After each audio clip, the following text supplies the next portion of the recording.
Hello, everybody.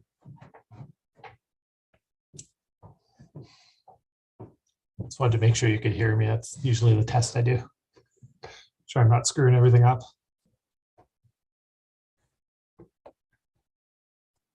It's looking good. We had some, we're having some Outlook Exchange issues, and so I had to creatively find a better way to log in. We made it, so that's good.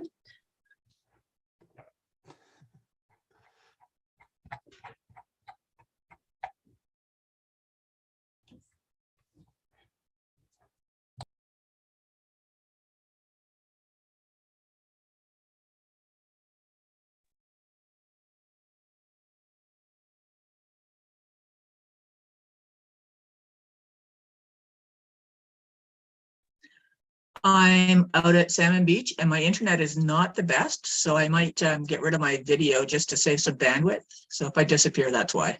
Okay.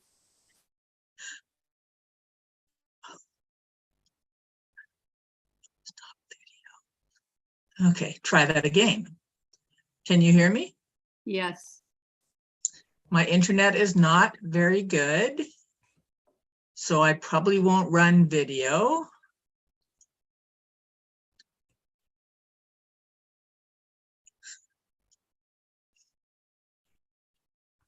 Yeah, we can hear you, Terry. Uh-oh.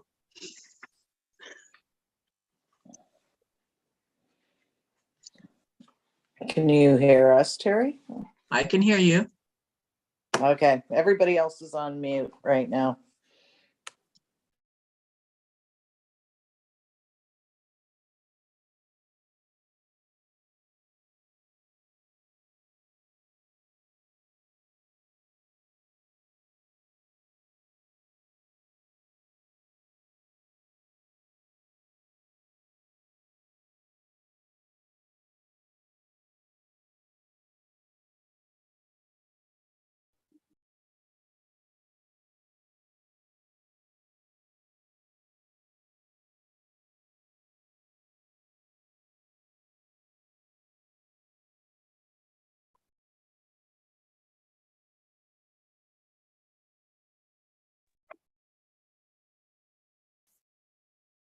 Kel's just having a little trouble signing on. He'll be chairing this meeting today as Veda's away, so I'm just helping him get on. Okay. Thanks, Janice.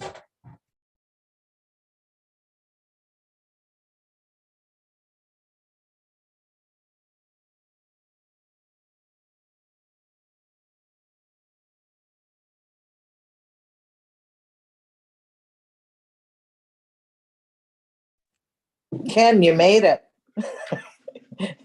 Do you have sound? Got to hit the unmute button. You're still muted.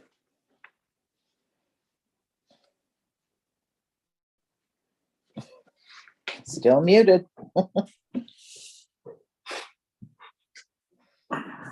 On the Are you bottom. on your, Ken, are you on your iPad? Nod yes or no? No? No. Oh, Bottom still- left. you're still muted. Bottom left.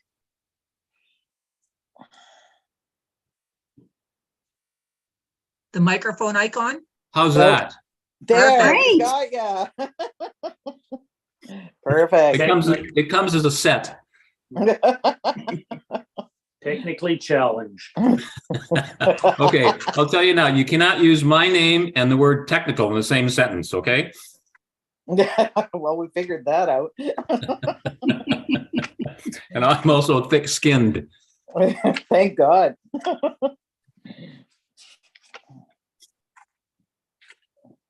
We're just waiting on Mr. Roberts. Yeah, he's having technical difficulties. Well, it's okay for him. I have an issue with these meetings starting late, you know that, eh? Yeah, we know, Ron.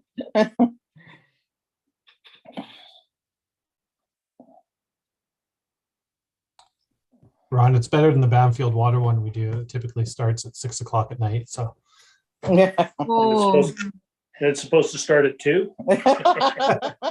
technical difficulties.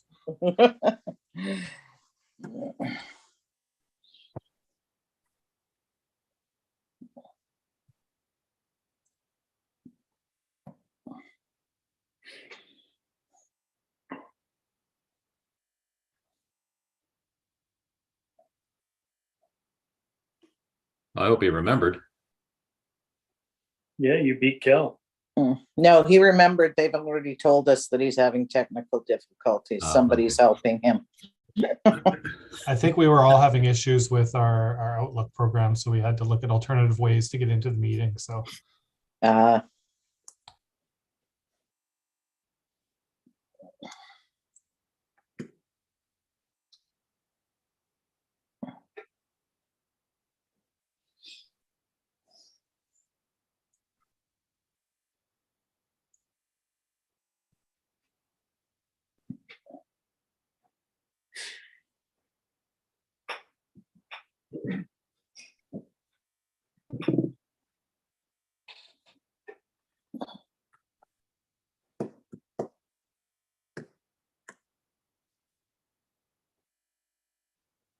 Where's Terry?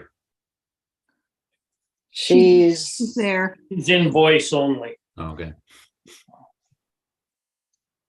I'm here. there she is. And only My bad partly- internet. Mhm.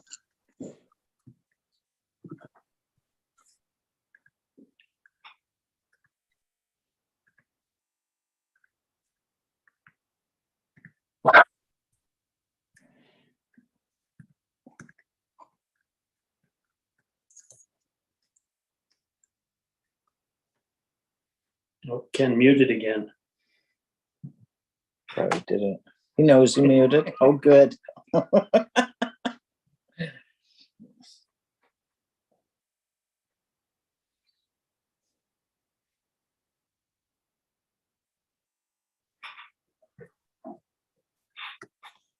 My Still dog is working with having, Kel, so hopefully he'll be getting on soon. Uh,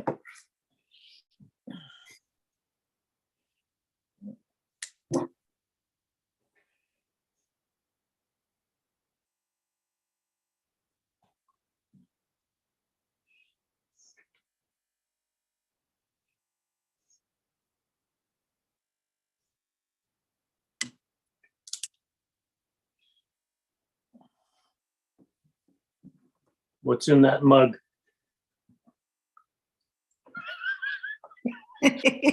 Don't choke. There he is. it's tea. It's tea. Not at the beach now.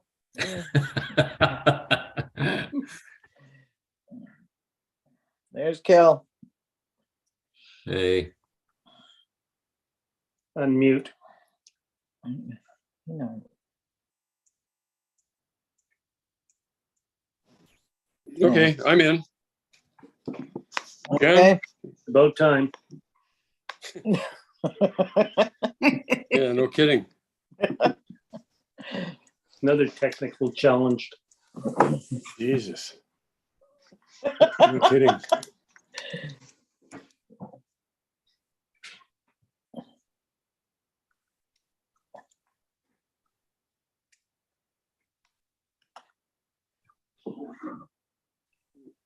Can Janice hear me?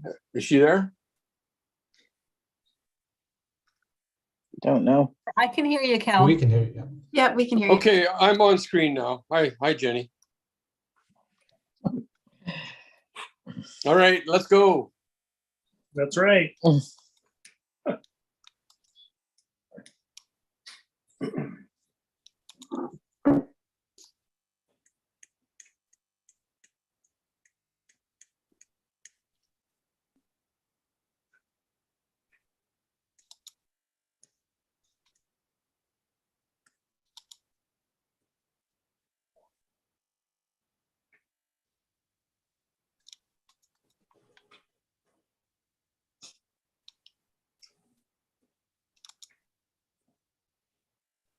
Kel, you're going to chair the meeting, correct?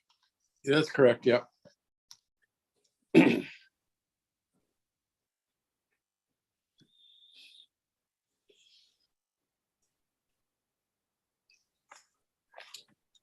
Okay, Well, welcome everybody after the glitches.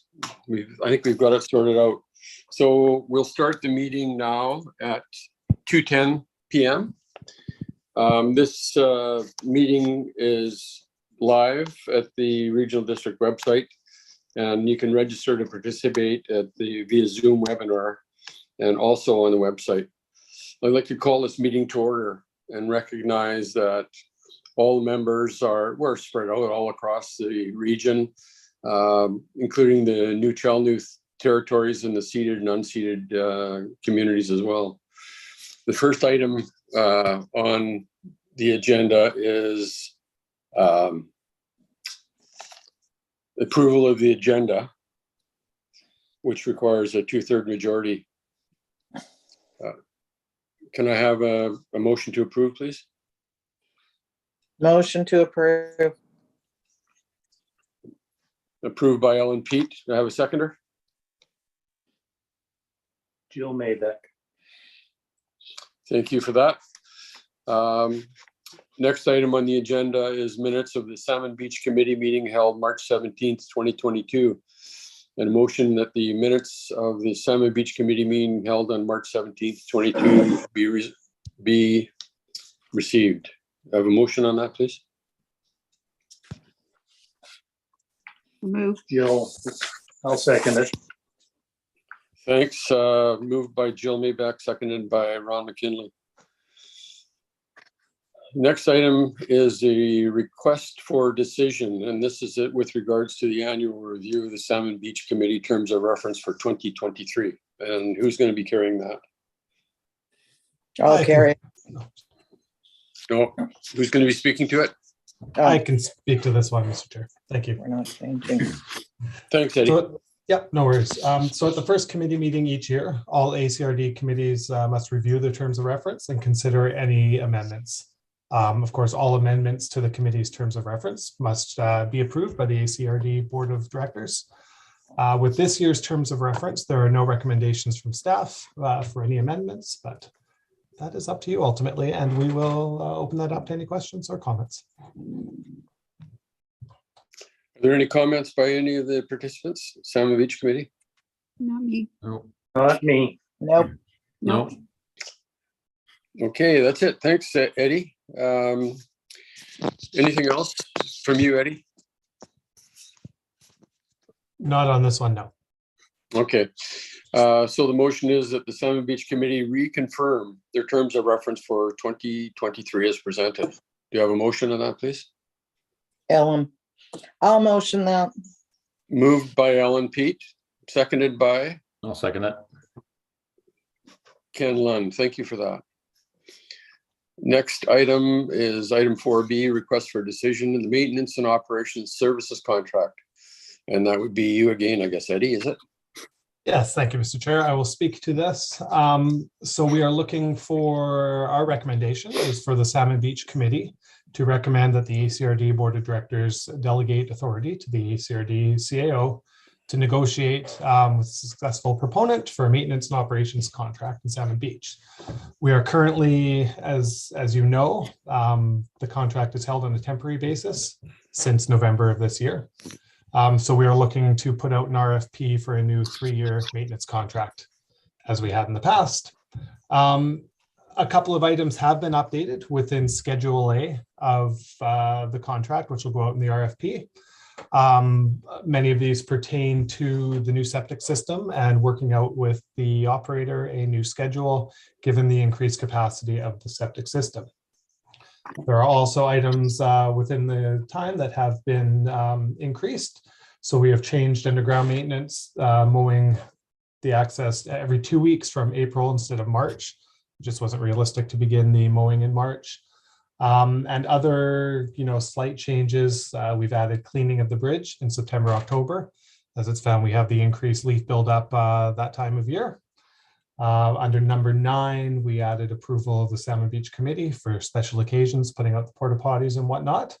And then we added a provision about inspecting interior roads as directed and making any minor repairs as necessary. So this is that opportunity to have the maintenance contractor fill any of those potholes that pop up from time to time. There are also a couple of changes that are in there that weren't included that came from Michael McGregor, our Lands and Resources Coordinator. These included some regular maintenance around the park and playground materials, including the sweeping of the shelters, pressure washing the playground equipment and shelter annually, and then raking the gravel in those high use areas monthly. Not monthly, but the monthly playground inspection as well that comes along with that. So we are looking, as I mentioned before, to issue and execute for a 3-year contract. We are prepared to issue the RFP tomorrow. It is required to be out for a minimum of 21 days, but we currently are planning to issue the tender for 4 weeks, at which point we will review and we will evaluate based on experience, qualifications, project understanding, schedule, and references, in addition to price, of course. And then if it is within the approved budget and the successful proponent, we will take the recommendation to the board with the contract details. I am open to any questions from the committee on this. Thank you. Go ahead, Ellen. Do you have any questions or any of the committee members? I do. Jill does. Jill, go ahead. Yeah, I was just wondering, Eddie, I didn't see in the wording any directive through the Salmon Beach Committee, any dialogue on the choice prior to it being sent to the board. What she's So- asking is whether we will have input on who receives the contract. Jenny, If I see you there's- pop up, so I feel you want to speak to this. If I may, through the chair. Yes, so we talked about this because as far as timing goes, it would be nice to bring it back to the committee to review. But the reality is that the terms of reference and the scope that we're putting together, we will issue it. And then once it's issued, proponents put their bids in, and then it's reviewed and awarded. And we do a scoring criteria that looks at, call it like, are they meeting the requirements? Do they meet the quality requirements? What are their experiences? All of that stuff. And then as well as price, and price has a certain valuation. And so it's supposed to be a very objective criteria for scoring. And we have 3 people from staff that will score it. And then we average those scores. And then we come up with the highest scoring proponent. And then we make that recommendation. In a lot of ways, it takes the subjectivity out of it. And so staff would write a report that would recommend that we award to the highest scoring proponent. We can take that to the Salmon Beach Committee, or we can go directly to the board. The challenge, the reason we said that we recommend the committee consider just supporting the highest scoring proponent is that it would be relatively, whatever we brought here should be pretty clear cut. And if there was something weird, like we got some very strange bids, or there was a really close score, and we weren't comfortable going straight to the board, we probably would bring it back to the committee anyhow.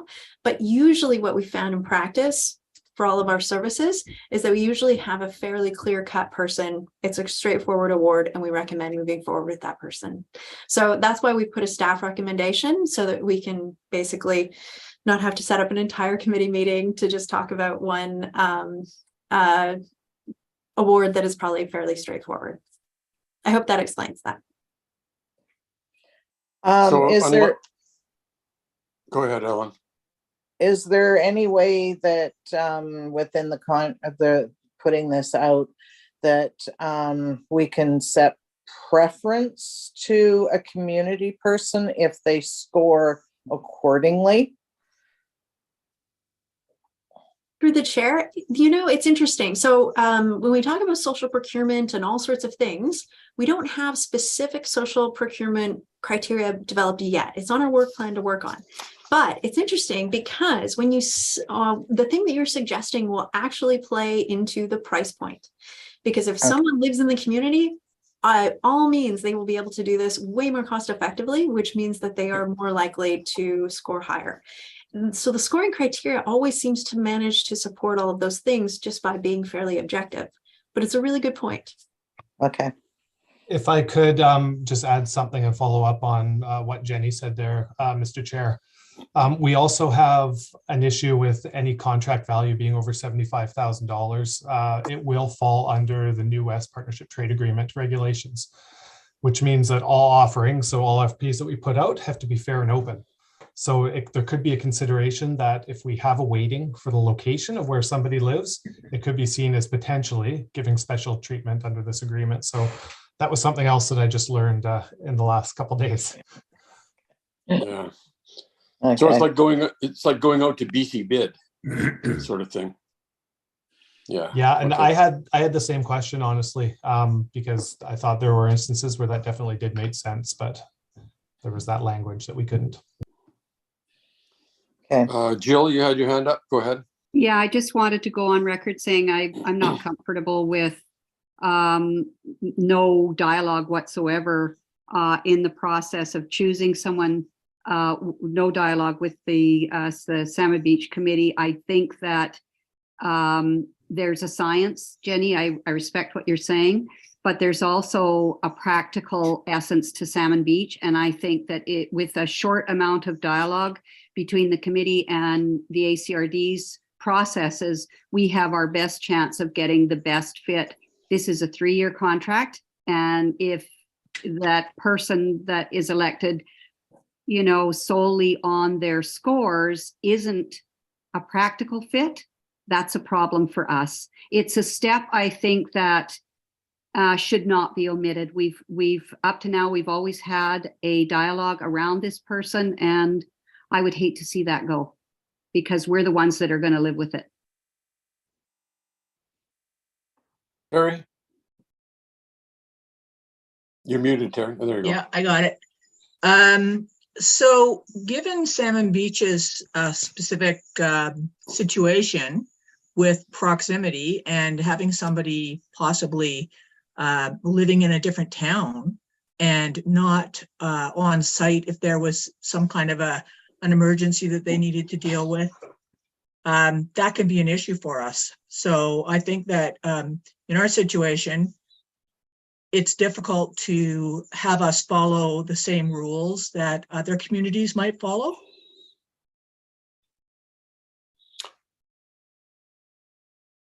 Yeah, you know, Terry, I understand that.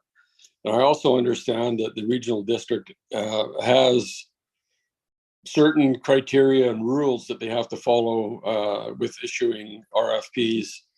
I don't know, Jenny, you mentioned perhaps that if there's an anomaly somewhere along the way that you could bring it back, even if, you know, I mean, it could be a quick issue, but I understand the committee's concerns with regards to, you know, not getting somebody that's going to be a close fit for sure. So, you know, I'd like to see a notification put forward to try to contact the committee if possible, if it's at all feasible. Otherwise, you know, it may be a moot point, considering who may or may not apply for it. So I think with that, we'll just carry on. Any other questions? Is your finger up, Jill? Your Yes. pencil? I just wanted to say that I think at the end of the day, we have strong common ground. We both want the best fit that we can get, and just that one little step, I would feel far more comfortable. So thanks for suggesting that, Kel. Okay, thank you. Jenny, go ahead. Yeah, through the chair. The other thing, I was just scanned through the terms of reference as well. So if there's things that we want, and we do want, that we should put them in the terms of reference. So if you absolutely think that it is worth having someone be able to respond within a certain time frame, and that is important, then we really do want to put that in the terms of reference. And that's part of why this discussion is really helpful. So Terry, like it triggered what you were saying to me, that like that's this need for the local is a response time. Now that's an objective and easy thing to do and require. And if we want that and need that, then we should put it in the contract document. So we will update the terms of reference, because it's better to issue it ahead of time. And then you have everyone bidding on the same contract and saying that they will meet those same requirements. So that's one thing that's great. And I think Eddie can incorporate that. And the time frame, I think we might want to think a little bit about what that time frame is. But, you know, if the committee wants to suggest what they feel they need for response time, and then other things that aren't in the terms of reference that, you know, you've been in a situation where you've had someone who is local, who is able to, like, by definition, it hasn't been in the contract because it hasn't been necessary because it's happened just because. But moving forward, if there's things that are missing that we need to write down, that we do expect, that we should write those down in the contract, and which basically is based on the terms of reference. Yeah, exactly. I think if that time frame is expanded, and if with regards to the terms of reference, I think the committee can probably get together and talk about what they'd like to see. If as soon as if somebody is a bidder on it and they don't live close to the community, then there's going to be a whole issue of travel time and so on and so forth that could end up being a real issue, and therefore that the $96,800 may not be, it may or may not be a workable situation financially. So anyway, is there any other comments? There's just a couple of things within the contract that I just want to bring forward. I mean, we did bring some forward, and one of the ones that we asked to be removed was number 1 under security, because the gate isn't open the gate is permanently closed now. So number 1 doesn't even need to be in it. Just start with number 2, provide routine inspection of the gate as needed, or that should be to inspect the gate. That maybe has, every week the gate needs to be inspected, something like that, but get rid of number 1 altogether, the opening times. And the other thing that I noticed on here that isn't on here, and I might be missing it, it doesn't say anything about emptying the, which does get done, but it doesn't say it, is emptying the public garbage cans that are around the community. There's one down at the boat launch. There's one up at the playground and stuff. It's just one of those things. I thought if it's not in there, they might just go, well, I'm not supposed to do that. So yeah, that's just the other thing I noticed that wasn't in there. Ken, do you have something to say? Go ahead. Ken Lund? Nope. No, well, I do, but it's just one other aspect, and it's a small item, but underneath this, regarding checking roads and doing minor repairs. But do we need wording regarding the fact that if there's repairs that are over and above his duties, over and above filling potholes, such as washouts and all the rest of it, he reports that to the ACRD for repair? He does that. I don't know if that's in there anywhere or not. I can speak to this one if you'd like. Go ahead. Yeah. And yes, it is as directed by the ACRD. So that would be, we can change that language to kind of reflect the fact that they'll need to communicate any issues with the roads prior. Yeah. And then to your point as well, Ellen, we can institute those changes within the schedule. Thank you. Okay. Any other questions? Okay. So the motion is that the Salmon Beach Committee recommend that the ACRD Board of Directors delegate authority to the CAO to negotiate with the successful proponent for maintenance and operation services at Salmon Beach, provided it is equal to or less than $96,800. Do I have a mover, please? Ron McKinley, seconded by Ellen P. Thank you. Moving on. Go ahead. Nothing. I'm just being a dink. Okay. Moving on. A request for a decision with regards to the pumper truck replacement. And is that you again, Eddie? I think I'll speak to this one, Mr. Chair. Thank you very much. Thank you. So our beloved pumper truck in Salmon Beach is now reaching it's near its end of life. It's 15 years old now. Annual maintenance costs for the truck are approaching, over the last 5 years, approximately $5,000 per year. Within the asset management plan for Salmon Beach, it was stated that when it reaches that age of 15, we should begin to look at replacement. So it has been on the budget within the capital budget now. When we look at replacement costs for the pumper truck, we're looking at approximately $230,000, give or take, depending on where you look, depending on the make of the truck and the size of the truck. One other item there's a few other items. So something to keep in mind is talking about current delivery times. So we have seen delivery times for vehicles sometimes take a year and up to a year and a half. It really just depends upon where we're ordering it from. So that should be something that we keep in mind. You know, the current pumper truck is running well. There shouldn't be any issues with it being serviceable in the near future. But again, it is an aging truck and that could change at any time. We would be looking ideally for a gas-powered truck as well. Size is something that we have talked about, whether the size of the current truck is suitable for the community. I know currently there aren't any issues with it getting in and around the community and getting into each location. So we'd really, I think, when looking at size of the truck, price would kind of dictate which size we went with there and looked at.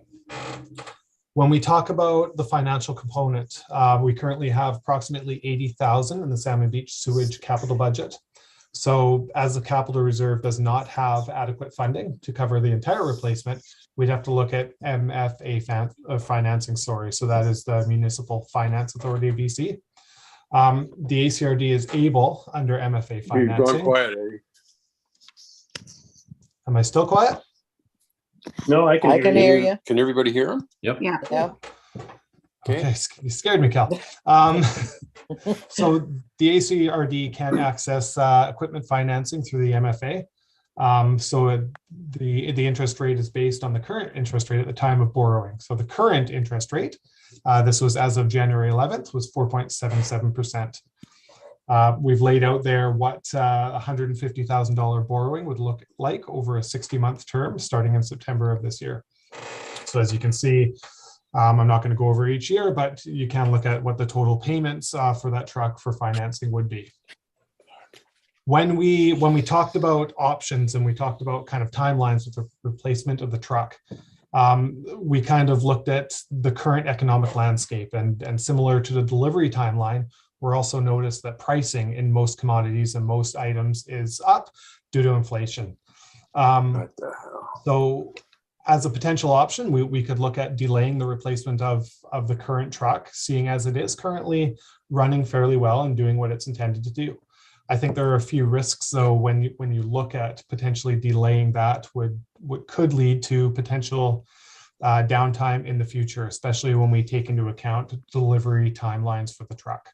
So when you think if you were going to delay the purchase of the truck until 2024, we'd have to look at delivery could take up until 2025. So it's an increased risk, right? We talk about another year on the truck, maybe 17 years old, then our lovely Peterbilt would be at.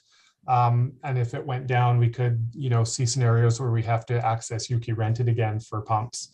And those pumps are pretty expensive for us. We did put a recommendation on there just in case the committee chose to defer the capital purchase. So you can see that if that's the direction you want to go, but you see that our recommendation is that we move forward and that the Salmon Beach Committee exempt the purchase of the new pumper truck from the ACRD's purchasing policy request for proposal. This just allows us to kind of go shopping for the truck. Given the current market and how difficult it is, it allows us to kind of look for what we want out there. So I think that is about all I wanted to touch on, and I'm open to any questions. we move forward with purchasing the truck. We don't want to defer. We would like to go ahead with it now. So I believe is the consensus. Yes. Yeah. Okay. So we can go to motion, Cal. I don't think Cal can I hear. think Cal may be frozen. Cal is frozen. Oh. Cal yay. said he got dropped from the meeting. I'm just on the phone with him. Hopefully he'll get back on now. Okay. We'll take a timeout. He's gone for lunch. It looks like he's more than out for lunch. Well, I thought, he's not moving. Do we need to call for a medic? Is he breathing? We're forgetting this is being recorded. What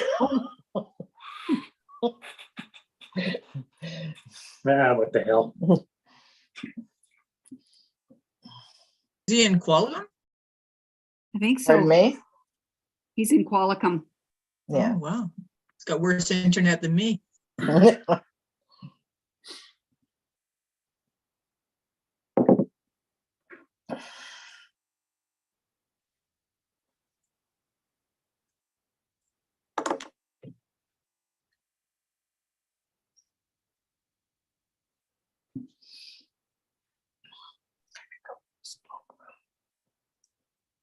Would it be prudent if I could ask now what the plan is for the old truck as far as a trade-in, or how we sell that, or where?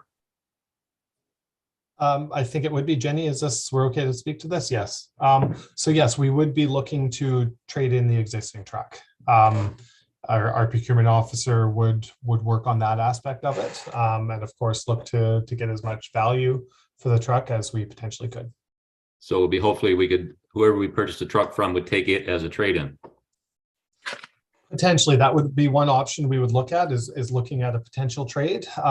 It would really be doing kind of an internal evaluation of the truck and seeing which would provide us the best value on the asset. Is it, do we trade it in, or do we simply sell it used? Given, when we look at turnaround times for purchasing, we're also seeing that, that those used vehicle markets are much higher than they were in the past. So we could potentially get increased value going through that method.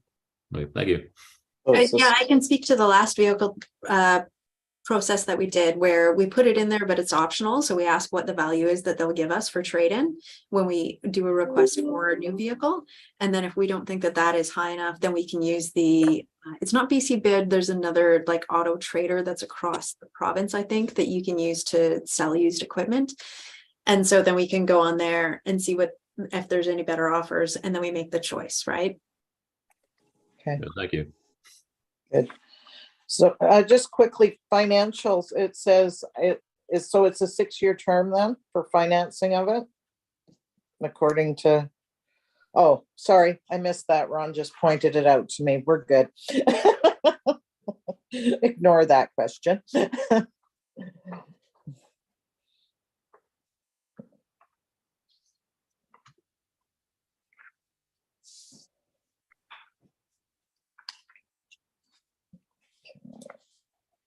So should we put out a missing in action for Cal, or?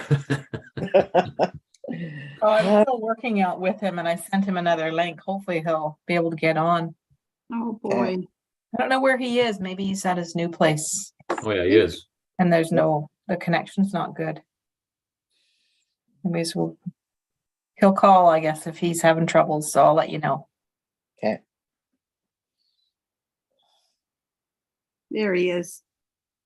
No, where? Just your audio, Cal.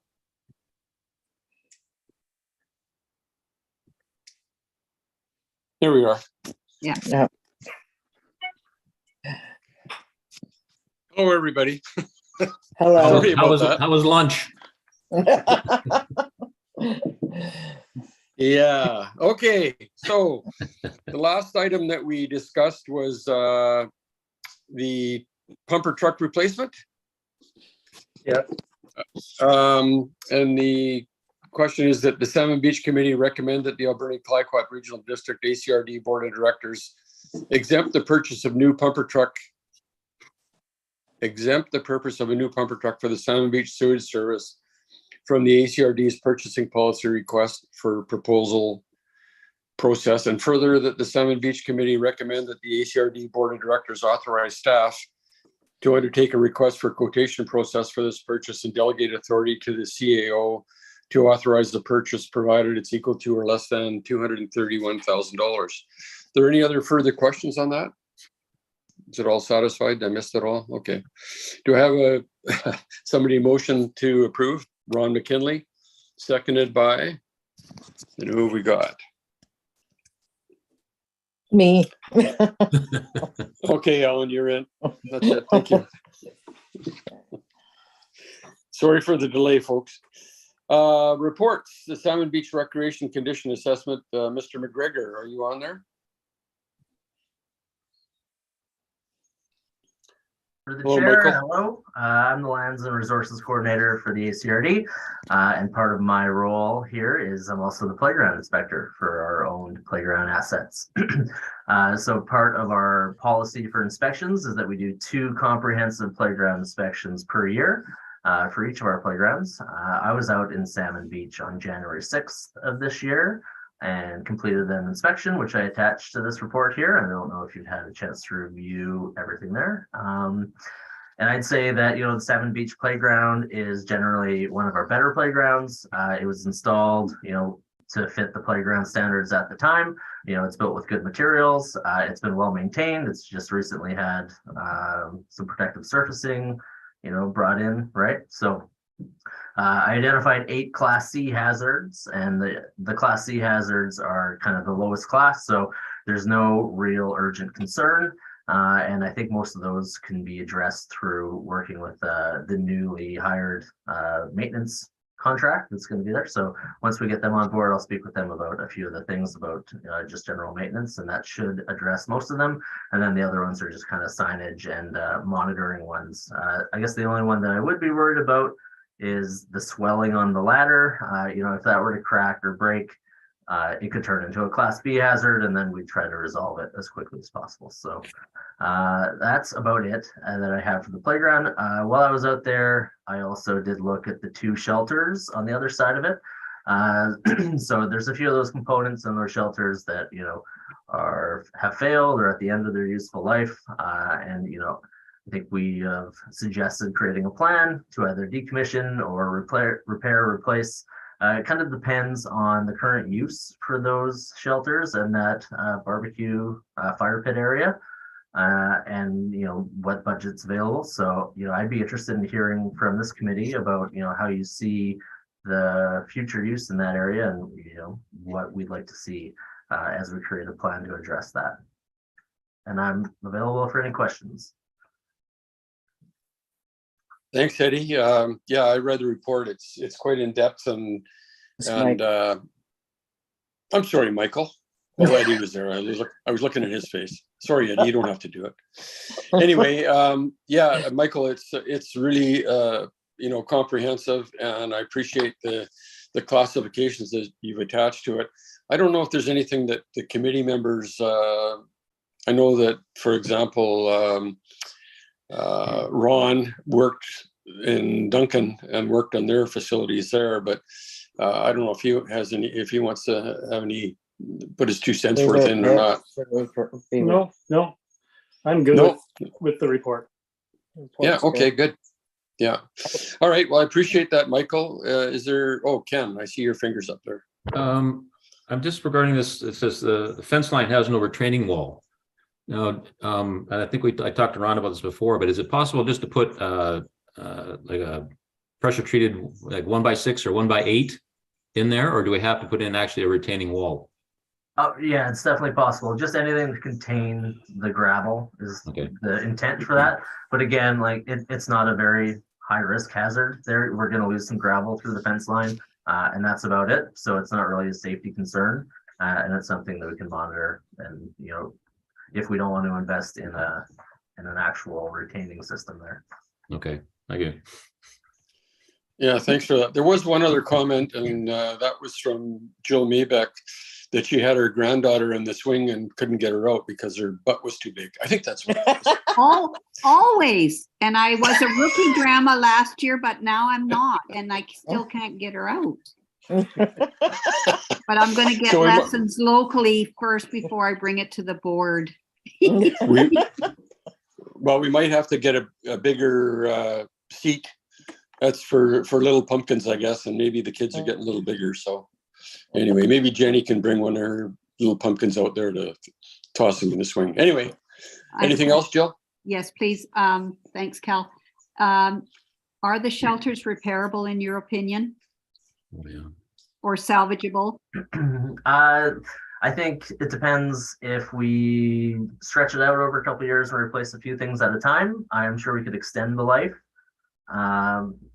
Yeah, I think that's a possibility if that's the way we prefer to do it. Okay. Carrie, go ahead. I would like to see us try to maintain the shelters if at all possible. One reason is because we have the community area up there as our meeting point in the event of an emergency, and that does provide good shelter. So if we can, beef them up and keep them going for a little bit longer, I don't think it's a bad thing. Totally replace them. Yeah. Okay. Anyway, food for thought. Thank you for that. Moving on. A road maintenance renewal plan. Eddie. Thank you, Mr. Chair. Yes, I will speak to this. So we will discuss more on a subject that we discussed last year and the year before and the year before. And this is the road maintenance and renewal plan for the interior roads and ditches within Salmon Beach. So we're looking to kind of create this plan that will renew these roads to a standard agreed upon and work towards facilitating a safe and reasonable standard. We did receive good news this past year that we were waiting on, and it was communicated at our meeting last year that we were going to be reaching out to Modi and, trying to get a resolution to the ownership of the roads. Modi communicated our way through writing that as the roads within Salmon Beach are designated as 8F. So that means the roads are not typically constructed, receive no maintenance service from Modi. Really, those Forest Service roads not being connected to publicly maintained roads, which means Modi said it's very unlikely they will ever accept the maintenance of the interior roads, regardless of what standard they're built to. So we had talked about building to this Modi minimum. And what exactly that would be. Well, we don't have to worry about building to Modi minimum now, which gives us a little bit more flexibility in how we renew and upgrade the roads within the village. Just as a kind of a separate point to this, and as we look through the road maintenance plan, and I know there was originally a 5-year plan in place, when we look at the current landscape, and we spoke to this a little bit when we were talking about the vehicles, but the current market, when we're putting out tendered capital projects, we're seeing them come in anywhere from 20 and all the way up to 66% over what we'd expect the value to be based on engineers' costs. So inflation right now is real. And I think if we put out a large road contract for the improvement around the village, we would see a huge markup in there, and it would be impossible for us to get that value for money right now. So, given this, we are looking to delay any of those huge capital projects until inflation comes back down.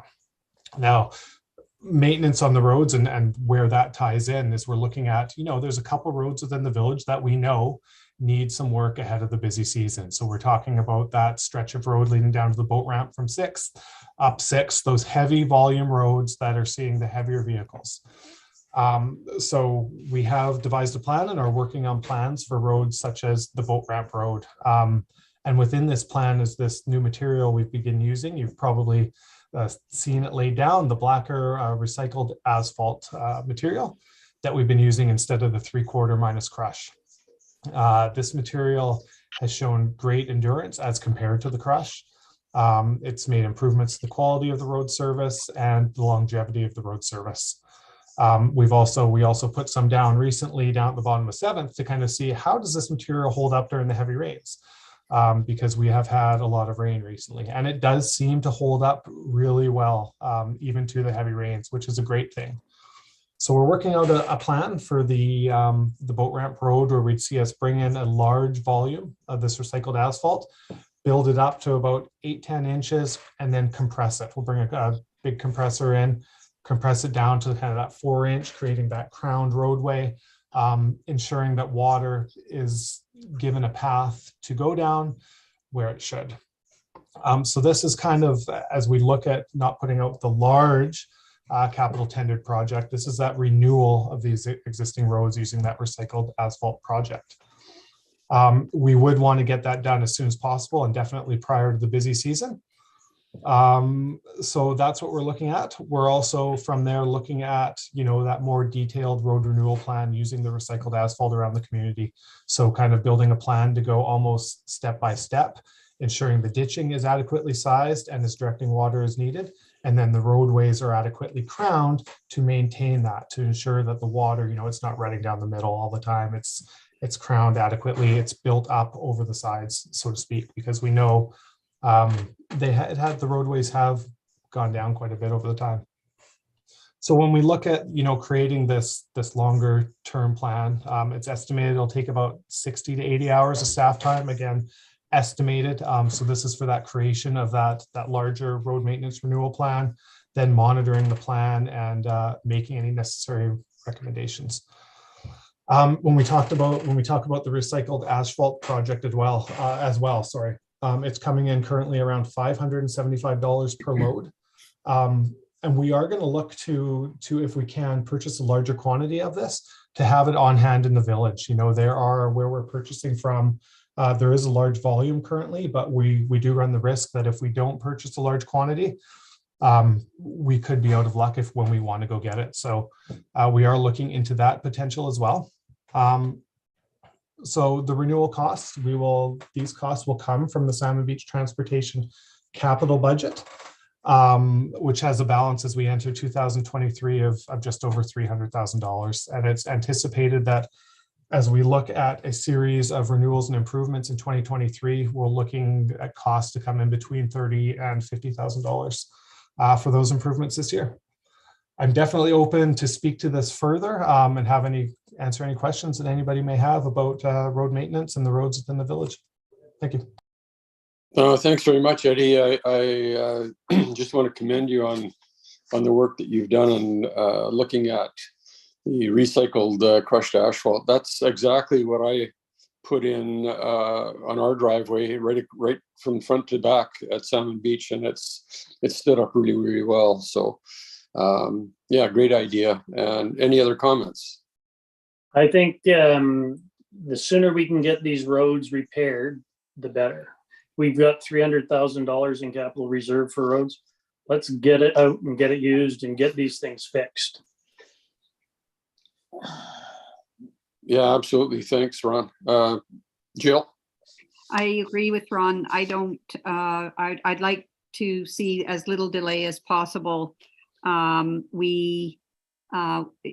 get at our 5-year plan and aggressively get it. I don't know that we could be guaranteed that it's going to cost us less in the future or that inflation's going to go down. Our repair and remediation is finite. It's from beginning to end. And once we are done, we're done. And I just had a little tiny question. It's probably a foolish question, but is there any runoff from recycled asphalt?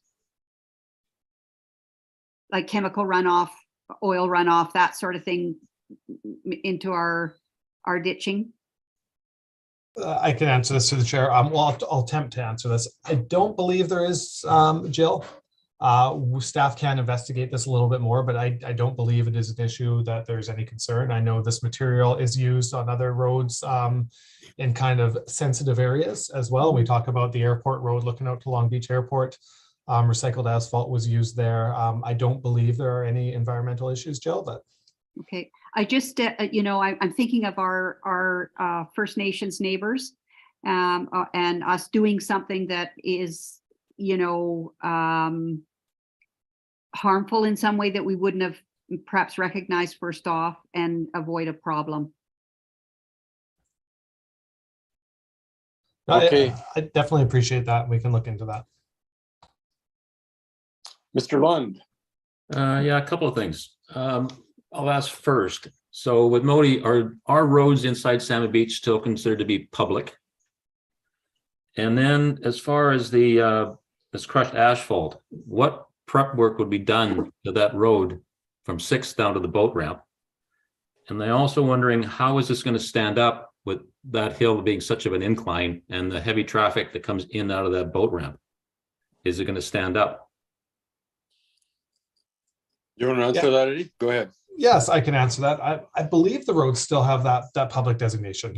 They're just, they will be maintained as per the agreement that ACRD and Modi signed way back when, the exact year years I ago. can't remember. Yeah, many years ago, that the ACRD will take over ownership of those roads and maintenance of those roads. So yes, they are. As far as how it will hold up, this material is kind of proven to hold up well under those low speed type roads. So when we have any roads where the speed of travel is at such that, you know, you're not traveling 50, 60 kilometers an hour, the recycled asphalt product has proven to hold up quite well.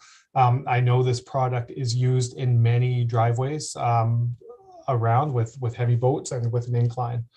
I think when we talk about how will it hold up with the many boats and many vehicles, that's the basis of why we're gonna, you know, bring it down, grade it, bring in that large amount of material, compact it, run a little bit water, a little bit more, and compact it again. And I think that's the plan we have in place with Al, with to kind of make sure that it will hold up at least for a few years. I Yeah. don't believe there'll be any issues with it.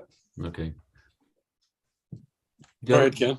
The other thing I'd like to say, Sue, is I agree with Ron and Ellen about, you know, moving ahead with this, with the repairs to the roads, and also the culverts as well need to be looked at as well.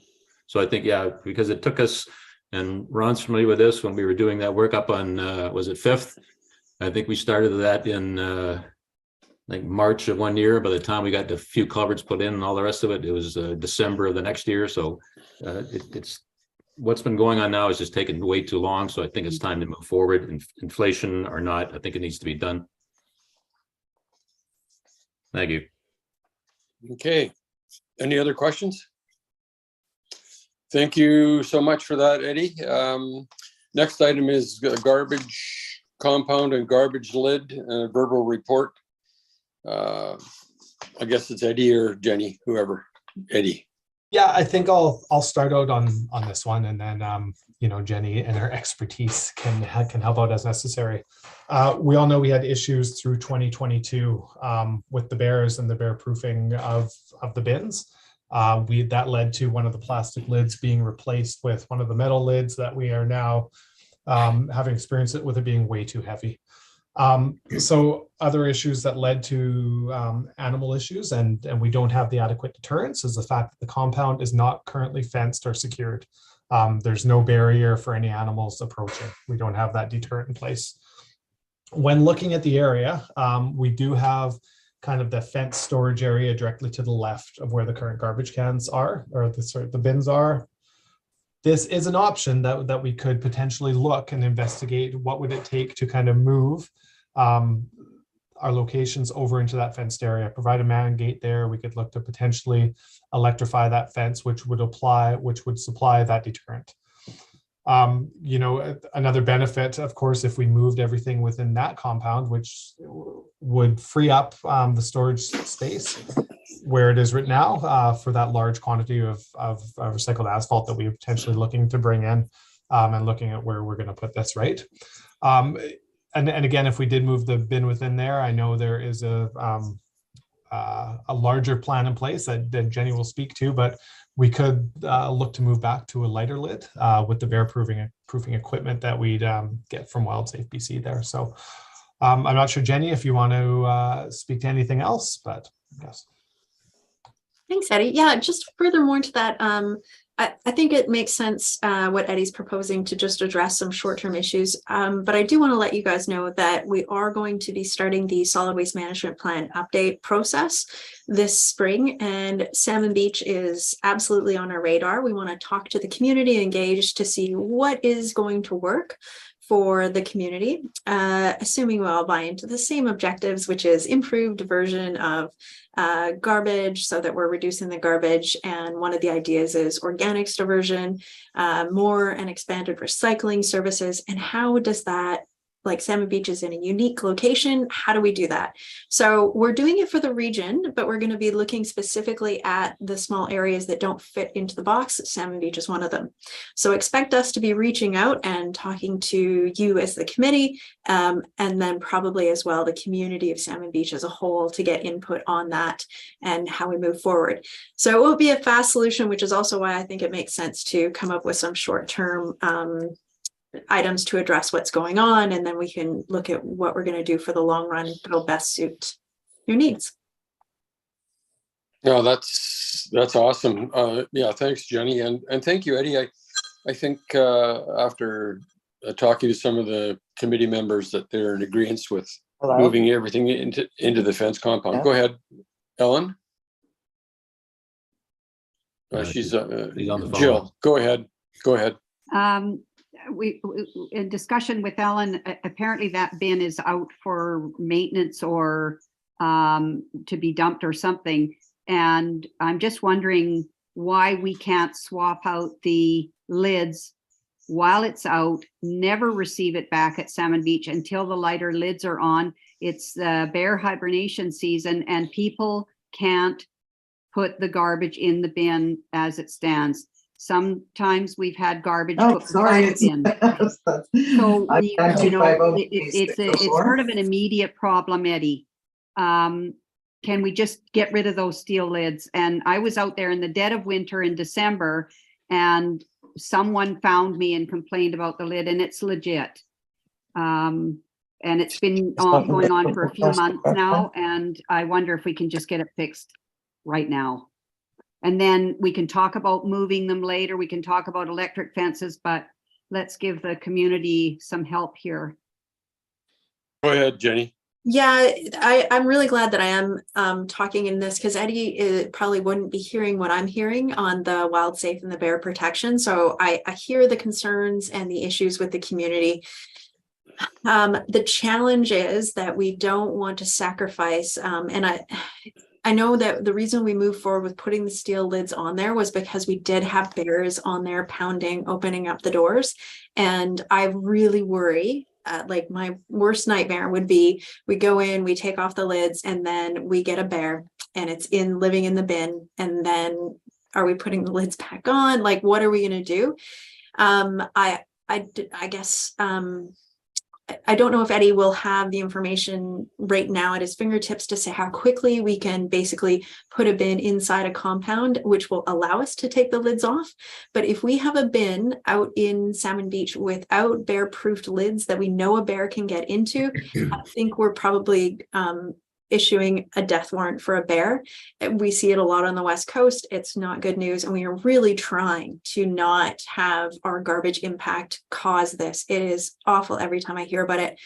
So I don't know what the right answer is, except I wonder if we could have patience with the situation that isn't optimal at the moment, but that we can live with it for just a little bit longer, knowing that we have a solution coming.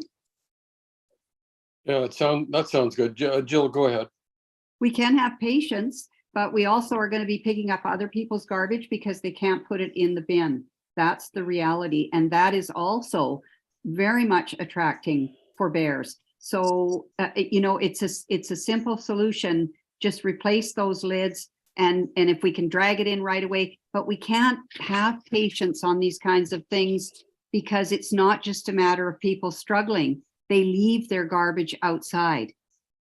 They can't maneuver those lids. Lots of people are seniors, Jenny. So if we replace the lids right now, there's no danger of bears. If it takes a month to get the nuts and bolts of dragging it into the compound, then it's a win-win. Yeah. The only other option I have to suggest, I know this sounds crazy, but we do have, this is something I talk with a lot of people about when they say that they aren't able to put, like, say, their can at the curb for a curbside collection.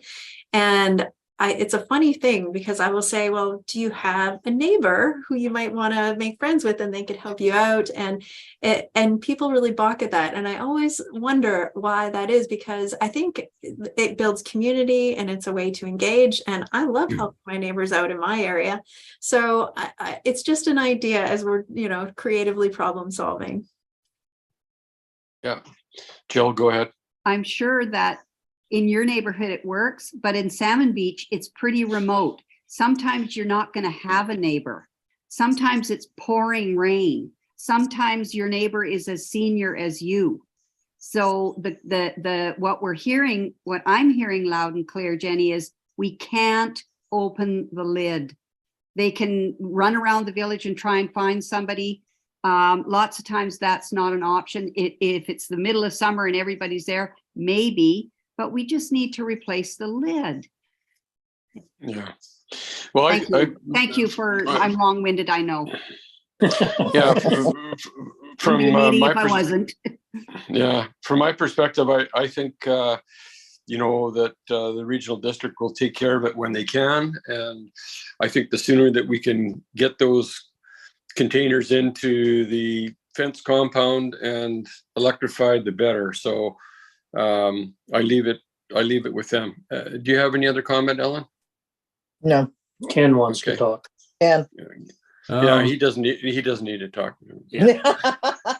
Go ahead, Kenny. In my humble opinion, I think what needs to be done now is we need the lids changed. Because if we waited this long and to be told that, oh yeah, it should have been done during the winter, and it still hasn't been done yet. So I don't see the difference between the speed of how they're going to get changed over as opposed to the speed of we're going to get those things in there and get a man gate in and get the fence electrified. That I think can come later, but I think if we just get the lids changed, it's a simple, well, not as simple, but at least it gets that out of the way. The rest of it we can move them in later and take a reasonable amount of time to get the man gate in and get the electrified fence. But I agree with Jill. I think the easiest thing to do and the best thing to do is just for now change the lids. And I believe, because I'm an anomaly, I take my garbage home. I don't even go near them. But we had both one time they were both sliding lids. Mhm. Now is one the big heavy lids and the other one is still a sliding lid? Yes. yeah, Okay, so why can't we not at least go back to the sliding lids? Thank you. Yeah, the one that with the big heavy lids used to be plastic lids, and the bear got on it and killed it. killed it, broke the one lid. But if we could just, for the interim, get the plastic lids put back on that one just until bear season, and hopefully by that time we can have the fenced area electrified, and then we won't have to worry about the plastic lids anymore. Yeah. Because we don't have bears out here until April. Yeah. We're only, the 20th or 19th of January that's February, March, April. We have 3 months. Yeah, I know the heavy lids, the two end ones, if you go past, if you passed wide open, took two of us to get it to close. To close it. Two if you open it right up, you're not going to be able to close it. And in my case, I open it and push my garbage in. But it's a miracle it hasn't come down on somebody's arm, because those suckers are heavy. Yes, I can open it, but I prefer not to. So, yeah. Okay. All right. Thanks for your comments. Leave it with Eddie and Jenny to have a look at it and see what can be done. Thank you for that. Okay. Next. Okay. The next item is the security camera. And that's Eddie. Yes, thank you, Mr. Chair. So we had a request to kind of look into the installation of a security camera at the front gate. So we're still investigating whether or not we have any policies in place as far as privacy issues or whatnot that would prevent this. So we're reaching out with our corporate officer and our planning team, just seeing if there's anything in place. So while we do that, I'd have that recommendation, or what I'll tell you is that we can put this in the budget for the installation. And then when we find out that there aren't any issues, we can have one installed. And I think if there are issues, then we will have further conversations about the security camera. Okay. But we've always had a security camera on the gate, and it's died a slow death. So.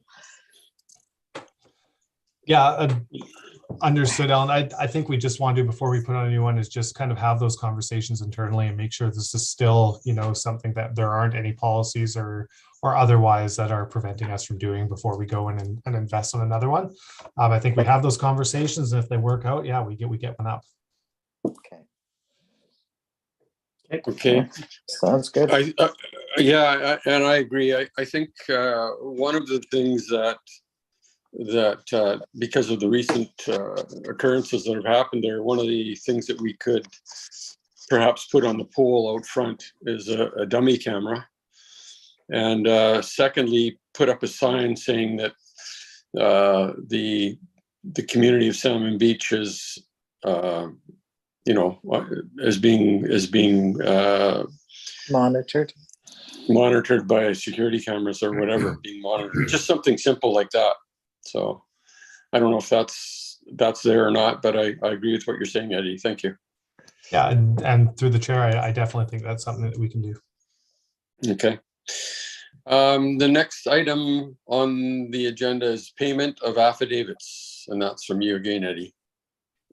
Yes, thank you. So we had a conversation here internally with our CAO and our legal team. And so we had a request come in to kind of investigate some of the costs that community members had seen for affidavits that they were asked to give on the ACRD's behalf. In speaking on our side, the legal fees and the enforcement related to these affidavits isn't something that we will be able to reimburse for. And I know there's a question about pulling it from a specific legal line item within the Salmon Beach budgets, and unfortunately we're unable legally to do that because we were investigating under a different service. So the service that we were asking for these affidavits to be investigated for was rural planning. So we can't pull from a Salmon Beach budget to fund a review that came from the rural planning budgets. Legally we are tied. So unfortunately we can't offer any reimbursement as was requested. Comments?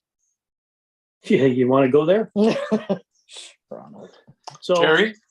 well, Oh, Terry's got a question. Go ahead, Terry. I would still like to see that line added to the 2023 budget because I'm under the impression that it was removed and it was under security and it said professional services, legal, engineering, etc. And it was for an amount of $5,000. Can we not put that back in? Through the chair, yeah, we can look to having that back in. I think the reason it was removed is when we were looking at actuals, it just wasn't being accessed. But we can have the discussion about putting it back in for the 23 budgets. Okay, thank you. Jill? I was just curious how common it is to remove line items from a community budget without any discussion. I wasn't aware that it was removed. So at what point was it decided that it should be taken out? I can attempt to answer this. When we set our budgets every year, we do look at kind of the spending. We look at actuals for the previous 5 years and try and say, okay, what makes sense to contain, what doesn't make sense to remove. I'm not sure at which point actually this line item was removed. I believe it was prior to last year when we looked at actuals, but I'm not exactly sure off the top of my head when that was. I'd have to look back. So we could realistically expect other line items in future to be removed with no consultation with us on our budget. Like where will the $5,000 go? Doesn't go anywhere. Jenny? I probably can speak a little to this. So like at the ACRD, we have many services, many budgets. Salmon Beach has, I can't remember how many, 7, 10. 6. And it's all, and we combine them all. Salmon Beach is a bit unique because it's almost like a small municipality, right? But because we're a regional district, we operate under service areas and bylaws, and it's all very strict in this manner. Every year we look at the Salmon Beach budget and we review it. We see what was spent in the last year, what needs to be spent. The staff member who's responsible confers with the committee to look at the budget. to see if, we look at this because we know what we're spending on the operations contracts, on everything else that we have on the work plan, but we also obviously confer with the committee, make sure it's in line. Sometimes there's modifications made, and fundamentally we want to make sure that the tax rate, which is the implication to the users, we put that together, and those are sort of the key things we take for review and approval to the board. So I honestly, I don't have it in front of me, and I'm not sure exactly what line item specifically we're talking about, but the budgets, I think, maybe are looked at on a little more holistic level, and we do ask for committee review. And I think that's sort of the intent of this right now, is to look again at like, hey, these are the budgets, this is where we're at, is everything in line? And on a principle level too, I think it's key to remember that budgets are the tools that make sure that we can achieve what we need to, right? And sometimes we get into the weeds on these things and we talk about like this line item and that line item, and fundamentally it's like, what is the work plan? What is the service? Are we going to achieve those service levels and goals and the work that we need to do? And do we have adequate budget amounts allocated? If I remember correctly, essentially we're good in Salmon Beach because we have not overspent, which is always the key, right? At the end of the year, we want to make sure that we're still within budget, moving projects along as much as possible and achieving the outcomes. And then looking forward, do we have everything allocated? So I guess basically I think that there's nothing off key here about a line item being adjusted or something have possibly fallen off because money hadn't been spent for 5 years in a certain account budget. And so it can often get modified, because if it's not getting spent, then you want to make sure that the budget is appropriate to what it is. I don't know if that answered your specific question, but I hope it provided some more context. Okay, thank you. Ken? I think what we're sort of getting at here is that would it be possible to be notified, because we run through this to the lot owners, they approve it all, we give it to you, it goes to the board of directors, but all we're asking though is simply is if something's going to be deleted or taken out, that would be notified ahead of time. And also, if that line item was still in the budget, would it have been possible to take the payment out of that to pay these affidavits? No. So then what's the point of the line item if we can't use it? I can just touch on this one quickly, Mr. Chair. The reason, Ken, we couldn't pay for this issue out of that line item was because the affidavit was being asked for on behalf of another service, a rural planning service. So we can't then access a Salmon Beach budget and the funds within it to pay for something that came under the service of rural planning. We're not bound. We cannot do that. So in the future, if this happens again or something similar to it, we're stuck in the same boat unless we have some sort of appropriate line item. No. In the future, it'd be under the rural plan, like where this came from and where this enforcement issue came for, under the jurisdiction of rural planning. So it would be what was within rural planning. That's nothing that as a Salmon Beach committee we can go to, or you can go to and access out of that service. The only thing this leaves is with some of the lot owners is sort of a bad taste in their mouth, but. Okay, we got a few people here that want to talk to it. Terry, go ahead. You go first. So this particular issue pertains to the security of Salmon Beach. It's been an ongoing issue for quite a long time, and people have had their security disrupted or disturbed. So I don't understand why we can't use some of those funds. And I'm pretty sure that those funds were still in the budget as of 2023 for professional services. I mean, for 2022. No, they came out in 2021. So if I may, the issue is that any bylaw enforcement that we're talking about comes under planning department. And so hence what happened was the lawyer dealing with the issue in Salmon Beach, and the request came through planning, I believe, was that they document. And once they documented something, the lawyer requested that they have it notarized. And unbeknownst to us, who's the notary in the ACRD that can notarize these things? Anybody know? Eddie? Jenny? I think Wendy Thompson might have the ability to stamp things. She might, okay. just because she has some clerk authority. We were Okay. told that they could have had their affidavits notarized at the ACRD, but we weren't told that before they were done. It was after the fact. Like when they said they had to be notarized, they should have made those people aware that they could have it done at the ACRD office and it wouldn't cost them anything, but they weren't informed of that. Therein is one of the problems. Oh, they weren't in the area either.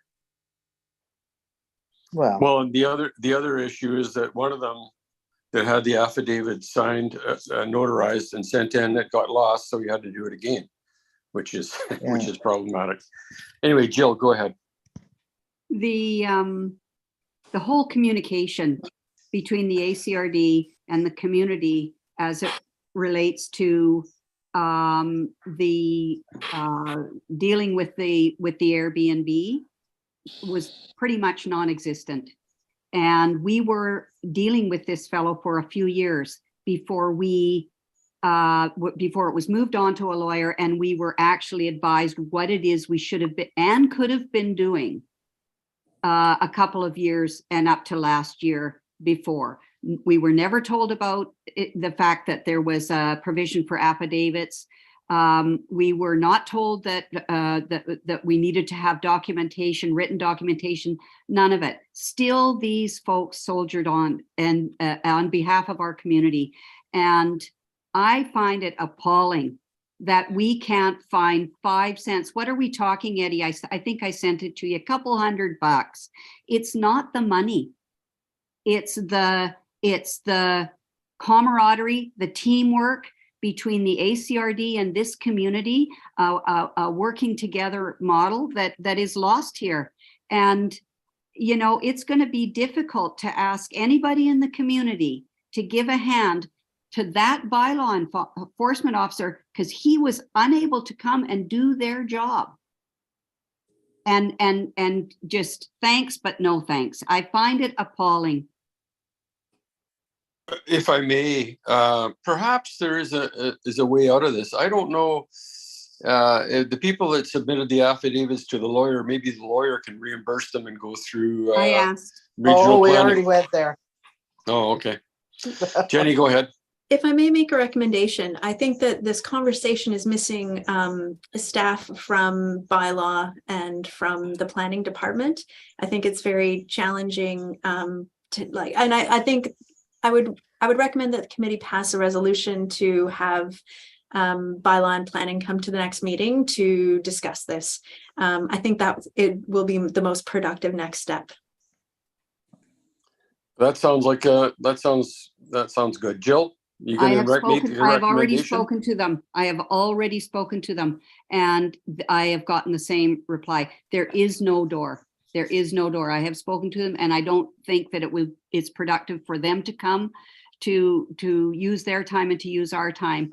I think though, if there is anyone to receive a letter saying that this is maybe needs to be looked at on an ACRD level, I'm happy to write a letter and say, you know, and it's not just going to be our community, it'll be everybody's community where people are assisting just small amounts of money. How can we pay these folks back? What would be a solution for future? Maybe we can't fix this one. But to just leave it like this, I feel very, very saddened. Okay. Thanks, Jill. Ellen, do you have any comments? No, I'm good. Okay. Well, I guess I'll have to discuss it at the Salmon Beach Committee some way that we can get together and help support these people. Anyway, moving on. The next item is the West Coast Transit Tax. And again, Eddie, you're on the podium there, buddy. Yeah, thank you, Mr. Chair. West Coast Transit Tax. So Good news, bad news. So we received word from the provincial government in September of 2022 that there would be no provincial funding again available for the West Coast Transit. So this project will not receive that funding. It will not be implemented in the manner in which we thought for yet another year. We took that back and we're like, what now? We know the residents of the West Coast need transit. Public transportation is increasingly and incredibly important for the residents. So we are currently in the process of identifying alternative options to implement a service in lieu of receiving that provincial funding. Now, when we talk about 2023 and the West Coast Transit Tax, we have put forth a recommendation, and as we are beginning to move through the budget period and nothing is official, we are looking to potentially move that tax requisition for 2023 down to zero. So for this year, as we won't have the service as was promised, we won't have the provincial funding, that tax for this year will be down to zero. And we are looking at ways to implement for 2024 an interim method to provide that transit with the eye that the BC Transit-led provincial service is still the more sustainable long-term option we're looking to have. So I'm open to any questions you may have on this. So do we have an understanding now exactly how much of that tax money is being held? Yeah, we have approximately $250,000 within the capital funds from previous requisitions. Okay, thank you. Any other questions? Yes. Terry? So because they have changed the plan for funding for the transit system, will they have to do another AAP before they decide on how that's going to play out or be set up? Through the chair, no, there will not be another AAP run through this. We're still looking to institute the West Coast Transit Service. We are still looking at those interim options, and nothing has really changed as far as what the long-term plan is. We are still looking to partner with the province to implement the service and run the service as was previously designed through the AAP service processor. Okay. All right, thank you. And finally, the 2023 budget items. That's you again, Eddie. Eddie's Yes. busy. The last one here. So thank you, Mr. Chair, and thank you, committee members. We're in the process of drafting the 2023 Salmon Beach budget. We're still finalizing items for each of the 7 services. We're going through both the operational and the capital budgets. What I'll say is, as we're going through the finalizing, that we will be able to provide, I think shortly, a draft version of the budgets to the committee through the chair, through the chair of the committee. So I think we'll have them there for you shortly. You can do your review before they are moved forward. Questions? Just a couple of things. Obviously, you're going to budget the cameras and then get approval after. That'll be coming out of capital reserve. Am I right? If we do that, Eddie? Yes, Ellen. Yes, Ellen. The plan is for that Salmon Beach security budget. We currently hold $34,000 in the capital reserve, give or take a couple dollars. So the plan will be to, we know where they'll come into. We'll budget $3,000 for the installation, 3 to 5, and it'll be a little bit higher likely. And then if we don't use it, it rolls back into the balance. One other thing then, under equipment for our playground, Ron was trying to get us a free basketball hoop and back, and he can't get it. So we need to get a new basketball hoop, pole, and the whole 9 yards for the basketball court. So can we have that budgeted into the capital reserve under recreation, please? And I'm not sure exactly how much. So we're going to lay a rubberized court as well. No. Come on. No, sorry. But I mean, I kind of looked them up online and stuff, and I don't know what kind we want, so I'm not sure exactly what it would cost, but if we could get that budgeted in there and then figure out how to get it here. So, Yes, we can. and I believe that's about all there is. Oh, we did discuss roof over the So you can. sea cans. Are we looking at possibly 2024? Or I don't think it's really feasible this year. You know, and through the chair, the conversation with this really led to that. It's that whole garbage compound and what is the long-term plan going to be there.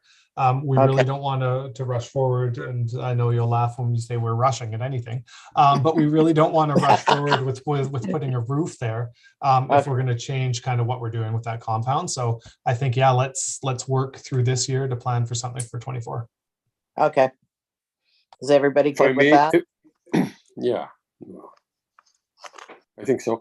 One of the things that I had mentioned when I was a director or an alternate is that one of the facilities that's at I think it's at the West Coast landfill, or is it the Alberni landfill? There's an actual tent, you know, the big tarpy thing. It's steel legs. Yep. And they're apparently hurricane proof and all that sort of stuff too. So that might be an economical way to go at some point in the future. Just food for thought. So anyway, that's it. And the recommendation that the Salmon Beach Committee receive the reports A to G. Do I have a mover of that, please?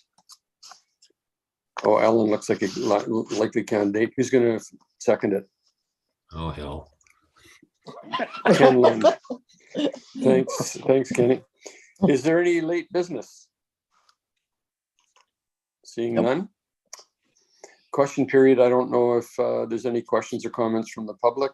I don't know if Janice is there or not, or if in fact anybody was participating in the Zoom meeting. No, And, we have no questions from the public. Okay, and nothing emailed from the ACRD response? Nothing. Okay. Well, thank you all. That was a productive meeting, and I appreciate the staff, Jenny and Eddie and Janice and Michael McGregor. Much appreciated, and thank you all. And thank you. There's a motion. Thank Thank you. Thank Thank you. you. Motion to adjourn. So Thanks, Oh, Ron's Eddie. got his Thanks, hand up. Jenny. well moved. All right, Ronnie's motioning to adjourn. and Kenny seconded it. Thanks, Kenny. All in favor. Terry, is there anything else you want to say, Terry? Nope, all good. Okay, thanks, and have a good day. The rest of it. Thanks, Hey, thanks. everybody. Thank you. Thanks, guys. Bye-bye. Thanks. All right. Bye.